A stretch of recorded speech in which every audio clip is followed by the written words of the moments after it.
नमस्ते। आज हम एक ऐसे टॉपिक पर बात कर रहे हैं जो कई लोगों को ना थोड़ा मुश्किल लगता है। अपनी ज़रूरतें या इच्छाएं कैसे बताएं, वो भी कॉन्फिडेंस से, बिना गिल्ट के, बिना ये सोचे कि हम नीडी लग रहे हैं। अक्सर क्या होता है, लगता है कि यार मना कर दिया तो, या लोग सोचेंगे कि देखो मांगने आ गया। इसी डर से ना हम चुप रह जाते हैं और फिर अंदर ही अंदर फ्रस्ट्रेशन होती है, लगता है कि किसी ने सुना ही नहीं। हाँ, और ये डर बहुत रियल है। खासकर जैसे आपने कहा, हमारे भारतीय परिवेश में हमें सिखाया जाता है कि भाई विनम्र रहो, दूसरों का ख्याल रखो पहले। बिल्कुल, अच्छी बातें हैं ये, इसमें कोई शक नहीं। पर कभी-कभी इसके चक्कर में अपनी बात कहना, अपनी ज़रूरत बताना वो मुश्किल हो जाता है। मुझे अपना ही एक किस्सा याद आ रहा है। करियर के शुरुआती दिनों में ना काम का लोड बहुत ज़्यादा था, मतलब बहुत ही ज़्यादा। समझ आ रहा था कि मदद चाहिए या काम थोड़ा कम हो जाए, पर मैनेजर से कहने की हिम्मत ही नहीं हो रही थी। डर लग रहा होगा कि वो क्या सोचेंगे। हाँ, ये कि कहीं ये ना समझ लें कि मैं काम नहीं कर सकता या नाकाबिल हूँ। कई हफ्ते ऐसी सहता रहा। फिर फाइनली हिम्मत करके बोला, बहुत धीरे से, सावधानी से, पर अपनी बात रखी। और क्या हुआ? हैरानी हुई मुझे। मैनेजर ने ना सिर्फ समझा बल्कि मदद भी की। काम थोड़ा रीडिस्ट्रीब्यूट किया। उससे एक चीज सीखी मैंने, भाई लोग कोई मन तो पढ़ नहीं सकते ना। अगर सही से पूछो तो अक्सर मदद मिल जाती है। बिल्कुल सही कहा आपने। और आपका ये अनुभव एक बहुत ज़रूरी बात बताता है। ये सिर्फ कुछ मांगने या ना मांगने की बात नहीं है।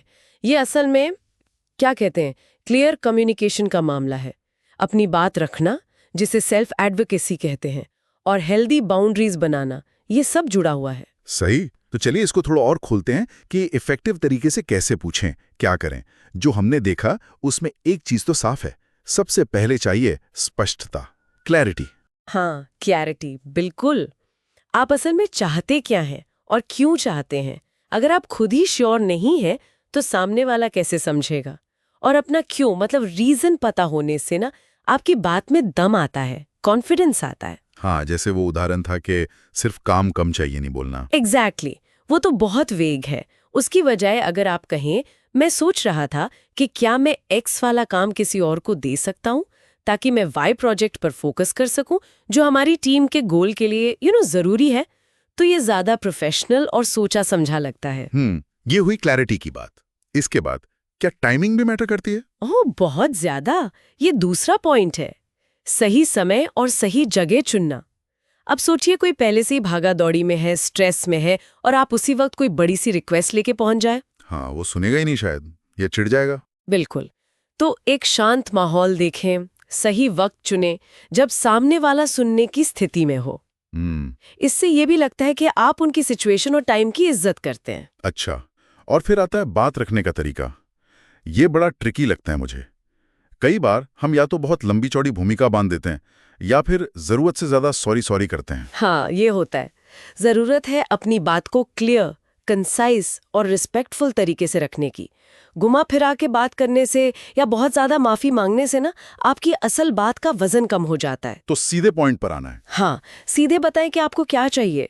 जैसे, मुझे इस काम में आपकी मदद चाहिए होगी, क्या आप फ्राइडे तक मेरी हेल्प कर सकते हैं। और अगर हो सके तो ये भी बता दें कि इससे बाकियों को या टीम को क्या फायदा होगा।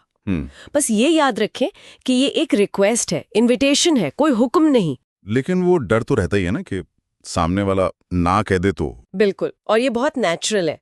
इसीलिए एक और जरूरी चीज है, नहीं सुनने के लिए तैयार रहना, मेंटली प्रिपेयर्ड।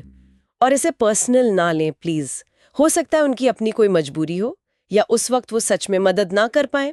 तो अगर ना सुनने को मिले तो निराश होने की बजाय आप आराम से पूछ सकते हैं, ओके मैं समझती हूँ, क्या कोई और तरीका हो सकता है। या फिर बस शालीनता से कहें, कोई बात नहीं, समझने के लिए शुक्रिया या पूछने के लिए धन्यवाद। इससे आपकी मैच्योरिटी दिखती है। मतलब ये सब एकदम से नहीं आएगा, प्रैक्टिस करनी पड़ेगी। 100% अभ्यास करना पड़ेगा। और देखिए, एकदम से कोई बड़ी चीज मांगने की जरूरत नहीं है। छोटी छोटी चीजों से शुरू करें। किसी दोस्त से पूछ लिया कि भाई कोई अच्छा रेस्टोरेंट बताओ, या ऑफिस में किसी से छोटी सी मदद मांग ली। अच्छा, छोटे स्टेप्स लेने हैं। हाँ, हर बार जब आप सक्सेसफुली कुछ मांगेंगे और वो पूरा होगा, आपका कॉन्फिडेंस बढ़ेगा। ये एक स्किल है, मसल की तरह, जितना यूज करेंगे उतनी स्ट्रांग होगी। तो अगर हम समराइज करें तो कॉन्फिडेंस से बिना गिल्ट के अपनी बात रखने के लिए क्या क्या करना है? पहला, क्लैरिटी, क्या चाहिए और क्यों। बिल्कुल। दूसरा, सही टाइम और जगह। तीसरा, बात को क्लियर और रिस्पेक्टफुली रखना। हाँ, और चौथा, ना सुनने के लिए तैयार रहना, उसे पर्सनली नहीं लेना। और आखिर में प्रैक्टिस, छोटी चीजों से शुरू करना। परफेक्ट। और देखिए, ये समझना बहुत ज़रूरी है कि अपनी ज़रूरतें बताना ये कोई सेल्फिश चीज़ नहीं है। ये हेल्दी कम्युनिकेशन और बाउंड्री सेटिंग का एक बहुत फंडामेंटल हिस्सा है। जब आप अपनी ज़रूरतें बताते हैं तो आप असल में खुद की वकालत कर रहे होते हैं। इससे आप ग्रो करते हैं, प्रोफेशनली भी और पर्सनली भी। और रिश्ते भी मजबूत होते हैं जो आपसी सम्मान पर टिके हों। आपकी ज़रूरतें हैं और वो मायने रखती हैं। बिल्कुल। और जाते जाते एक सवाल छोड़ जाते हैं सोचने के लिए कि अगर हम लगातार अपनी ज़रूरतें दबाते रहें तो उसकी असल कीमत क्या चुकानी पड़ सकती है। शायद मौके गंवाना, अंदर ही अंदर का संघर्ष, या रिश्तों में वो अनकहा तनाव। सोचिएगा ज़रूर।